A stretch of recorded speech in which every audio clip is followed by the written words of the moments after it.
Hey guys, welcome to Ramesh cooking channel. ಇವತ್ತು ನಾನು restaurant ಶೈಲಿಯ ಫ್ರೈಡ್ ರೈಸನ್ನು ಮಾಡಿದ್ದೀನಿ. ಇದರ ಟೇಸ್ಟ್ ಮಾತ್ರ ಸೂಪರ್ ಆಗಿದೆ. ನೀವು ಒಂದ್ಕಿಂತ ಟ್ರೈ ಮಾಡಿ, ತುಂಬಾ ಇಷ್ಟಪಡ್ತೀರಾ. ಈಗ ಕೆಲವೊಂದು ಮಕ್ಕಳು ತರಕಾರಿಯನ್ನು ತಿನ್ನಲ್ಲ, ಅವ್ರಿಗೆ ಈ ಥರ ಮಾಡ್ಕೊಂಡು ಕೊಟ್ಟರು ಖಂಡಿತವಾಗ್ಲೂ ತಿಂದೇ ತಿಂತಾರೆ. ಇದನ್ನು ನೀವು ಲಂಚ್ ಬಾಕ್ಸ್ಗೆ ಇಲ್ಲ ಮಾರ್ನಿಂಗ್ ಬ್ರೇಕ್ಫಾಸ್ಟ್ಗೆ ಎಲ್ಲದಕ್ಕೂ ಮಾಡೋದಕ್ಕೆ ತುಂಬಾ ಚೆನ್ನಾಗಿರುತ್ತೆ. ಇದು ಮಾಡೋದು ಅಷ್ಟೇ ತುಂಬಾ ಈಸಿ. ಎಷ್ಟು ಈಸಿ ಅಂದರೆ ನೀವೇ ನೋಡಿ. ಈಗ ಹೇಗೆ ಮಾಡೋದು ನೋಡೋಣ ಬನ್ನಿ. ಹಾಗೆ ನಮ್ಮ ಚಾನಲ್ನ ಯಾರೆಲ್ಲ ಹೊಸದಾಗಿ ನೋಡ್ತಿದ್ದೀರೋ ಪ್ಲೀಸ್ ಸಬ್ಸ್ಕ್ರೈಬ್ ಮಾಡ್ಕೊಳ್ಳಿ. ಹಾಗೆ ನಮ್ಮ ಚಾನಲ್ಗೂ ಸ್ವಲ್ಪ ಸಪೋರ್ಟ್ ಕೊಡಿ. ಈಗ ಅಡುಗೆನ ಸ್ಟಾರ್ಟ್ ಮಾಡೋಣ ಬನ್ನಿ. ಮೊದಲಿಗೆ ಸ್ಟವ್ ಆನ್ ಮಾಡಿಕೊಂಡು ಒಂದು ಪ್ಯಾನ್ನ ಹಿಡಿ. ಪ್ಯಾನ್ಗೆ 3 ಟೇಬಲ್ ಸ್ಪೂನ್ ಆಯಿಲನ್ನು ಹಾಕೊಳ್ಳಿ.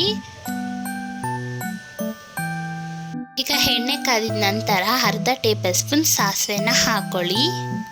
10ರಿಂದ 15 ಕರಿಬೇವಿನ ಸೊಪ್ಪಿನ ಎಲೆನ ಹಾಕೊಳ್ಳಿ. ಈಗ ಖಾರಕ್ಕೆ ಮೆಣಸಿನ್ಕಾಯಿ.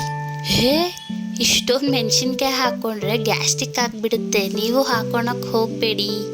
ಅದಕ್ಕೆ ನಾನು 4 ಹಸಿಮೆಣಸಿನ್ಕಾಯಿ ಹಾಕೊಂಡಿದ್ದೀನಿ. ಈಗ ಮೀಡಿಯಮ್ ಸೈಜಿಂದು 5 ಈರುಳ್ಳಿನ ಹಾಕೊಳ್ಳಿ. ಇಲ್ಲಿ ನಾನು ಸಣ್ಣ ಕಟ್ ಮಾಡ್ಕೊಂಡಿದ್ದೀನಿ. ಈಗ ಈರುಳ್ಳಿನ ಬ್ರೌನ್ ಶೇಡ್ ಬರೋ ಹಾಗೆ ಫ್ರೈ ಮಾಡ್ಕೊಳ್ಳಿ. ಹಾಗೆ ಒಂದು ವಿಡಿಯೋ ಇಷ್ಟ ಆಗ್ತಿದ್ರೆ ಲೈಕ್ ಮಾಡಿ.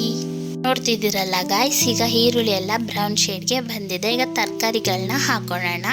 ನಾನಿಲ್ಲಿ 1 ಕಪ್ ಕ್ಯಾಪ್ಸಿಕಮ್ನ ಹಾಕೊಂಡಿದ್ದೀನಿ. ಇದನ್ನು ಉದ್ದುದ್ದ ಕಟ್ ಮಾಡ್ಕೊಂಡಿದ್ದೀನಿ. ಹಾಗೆ 1 ಕಪ್ ಕ್ಯಾರೆಟ್ನ ಹಾಕೊಳ್ಳಿ. ಇದನ್ನು ಸಹ ಉದ್ದುದ್ದ ಕಟ್ ಮಾಡ್ಕೊಂಡಿದ್ದೀನಿ. ಹಾಗೆ ಅರ್ಧ ಕಪ್ ಹುಳ್ಳಿಕಾಯಿ ಹಾಕೊಳ್ಳಿ. ಈಗ ಇವುಗಳನ್ನ ಫ್ರೈ ಮಾಡ್ಕೊಳ್ಳಿ. ಇದು ಬೇಗ ಫ್ರೈ ಆಗಬೇಕಂದ್ರೆ ಇದ್ರ ಮೇಲೆ ಏನಾದ್ರು ಪ್ಲೇಟನ್ನು ಮುಚ್ಚಿ, ಆಗ ಬೇಗ ಫ್ರೈ ಆಗುತ್ತೆ.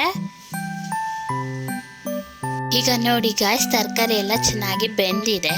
ಹಾಗೆ ನಮ್ಮ ಚಾನಲ್ನ ಯಾರೆಲ್ಲ ಹೊಸದಾಗಿ ನೋಡ್ತಿದ್ದೀರೋ ಪ್ಲೀಸ್ ಸಬ್ಸ್ಕ್ರೈಬ್ ಮಾಡ್ಕೊಳ್ಳಿ. ನೋಡಿ, ಈ ರೀತಿ ಬೆಂದಿರಬೇಕು ತರಕಾರಿಗಳು. ಈಗ ರುಚಿಗೆ ತಕ್ಕಷ್ಟು ಉಪ್ಪನ್ನು ಹಾಕ್ಕೊಳ್ಳಿ. ಉಪ್ಪು ಹಾಕ್ಕೊಂಡು ಮಿಕ್ಸ್ ಮಾಡ್ಕೊಳ್ಳಿ. ಇವಾಗಲೇ ನಾವು ಮಸಾಲೆಗಳನ್ನ ಹಾಕೋಕ್ಕೆ ಹೋಗಬಾರ್ದು. ರೈಸ್ ಹಾಕಿದ್ಮೇಲೆ ಹಾಕಿದ್ರೆ ತುಂಬಾ ಟೇಸ್ಟ್ ಕೊಡುತ್ತೆ. ಹೀಗೆ ಹಾಕಕ್ಕೆ ಹೋದರೆ ಟೇಸ್ಟ್ ಇರಲ್ಲ. ಇಲ್ಲಿ ನಾನು 4 ಜನಗಾಗುವಷ್ಟು ಪಲ್ಯನ ಮಾಡಿದ್ದೀನಿ. ಇಬ್ಬರಿಗಾದರೆ ಸಾಕು, ಅದಕ್ಕೆ ಅರ್ಧ ಪಲ್ಯನ ತೆಕ್ಕೊತಿದ್ದೀನಿ. ಈಗ ನಾನು ರೈಸ್ನ ಹಾಕೊತಿದ್ದೀನಿ. ಇಲ್ಲಿ ನಾನು ಬಿಸಿ ಅನ್ನನ ಹಾಕೊಂಡಿದ್ದೀನಿ. ನೀವು ರಾತ್ರಿ ಉಳಿದಿರೋಂತಹ ಅನ್ನಕ್ಕೂ ಸಹ ಈ ಥರ ಮಾಡ್ಕೊಬೋದು, ತುಂಬಾ ಚೆನ್ನಾಗಿ ಬರುತ್ತೆ.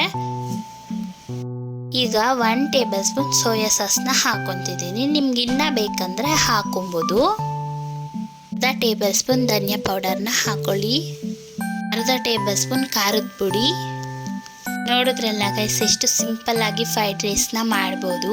ಈಗ ಈ ಒಂದು ವಿಡಿಯೋ ಇಷ್ಟೇನೆ. ನಮ್ಮ ಚಾನಲ್ನ ಸಬ್ಸ್ಕ್ರೈಬ್ ಮಾಡ್ಕೊಳ್ಳಿ. ಇದೇ ಥರ ವೆರೈಟಿ ಆಫ್ ದ ಫುಡ್ನ ನಾನು ಮಾಡ್ತೀನಿ. Thank you for watching guys.